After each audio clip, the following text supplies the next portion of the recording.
रब्बी इश्रह ली सदरी वयस्सिर ली अमरी वहलुल उक़दतम मिन लिसानी यफ़क़हू क़ौली। माशाल्लाह बहुत एनर्जेटिक मेरे सामने ऑडियंस बैठी हुई है, इंशाल्लाह ताला फ्यूचर के पुलिस ऑफिसर्स। और पिछले वीक मैं आया था, आप में से कुछ लोग ने सेशन अटेंड किया होगा, तो बहुत मुझे एनर्जी फ़ील हुई। रियली मुझे ख़ुद बड़ी खुशी हुई माशाल्लाह आप सबसे बात करके, स्पेशली आपकी तवज्जो देख के, आपका पैशन देख के। फिर जो सवालात किए आप में से कुछ लोगों ने, वो इस चीज़ को प्रूव करते हैं कि आप लोग में बहुत इंटरेस्ट है और बहुत ज़्यादा तड़प है आप लोगों के अंदर कि आप ट्रेनिंग के हवाले से, अपनी ग्रूमिंग के हवाले से बहुत ज़्यादा जो है वो बढ़ चढ़ कर आगे हैं।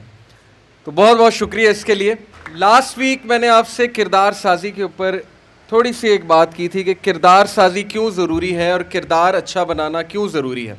और ये अल्लाह का बड़ा एहसान है कि हम मुसलमान हैं और माशाल्लाह एक ऐसी कंट्री का हिस्सा है जो एटॉमिक पावर है, जो ऑटोनोमस है, इंडिपेंडेंट है।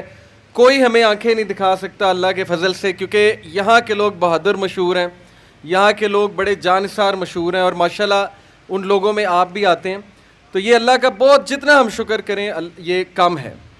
तो कुरान की रोशनी में इंशाल्लाह मैं आपसे बात करना चाहूँगा कि कुरान में सूरह राद में अल्लाह सुब्हानहू व तआला एक आयत है, आयत नंबर 11, उसमें कहते हैं इन्नल्लाह ला युग़य्यिरु मा बिक़ौमिन हत्ता युग़य्यिरु मा बिअनफुसिहिम। अल्लाह उस कौम की हालत कभी तक नहीं बदलता, उस कौम की हालत कभी नहीं बदलता अल्लाह, जो कौम अपनी हालत खुद ना बदले। ये बड़ा बेसिक रूल है, याद रखें कि जिन लोग को खुद बदलने की चाहत नहीं है, जिन लोग को खुद चेंज होने की एक डिज़ायर नहीं है, तो अल्लाह ताला उनको नहीं बदलता।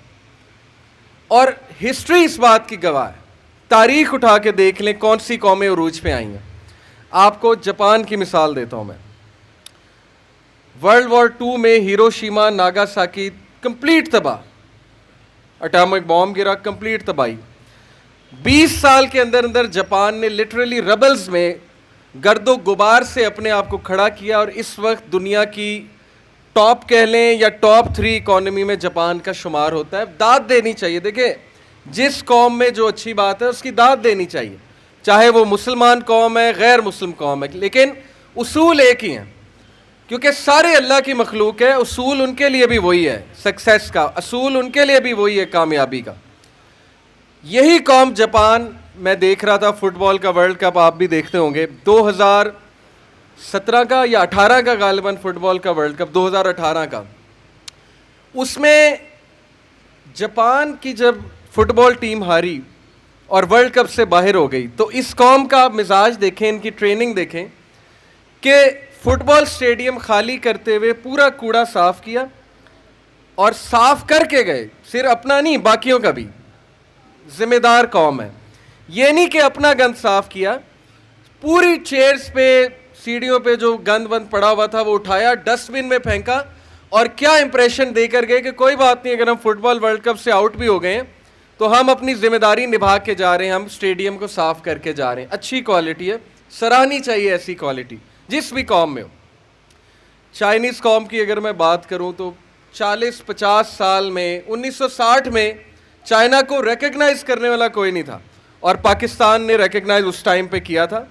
चाइना को रिकग्नाइज़ ही कोई नहीं कर रहा था, रिपब्लिक ऑफ चाइना को, क्योंकि वो कह रहे थे ये कहाँ से उठ गई कौम, इसने कहाँ तरक्की करनी। लेकिन आज आप देखें कि वो भी one of the super powers है कि अमेरिका को आंखें दिखाती है। अगेन उसूल वही हैं कि जो कौम खुद चेंज नहीं होना चाहती, जो इंसान खुद तब्दील नहीं होना चाहता, जिस इंसान में खुद तहरीक नहीं है, अल्लाह ताला ने क्या उसे चेंज करना।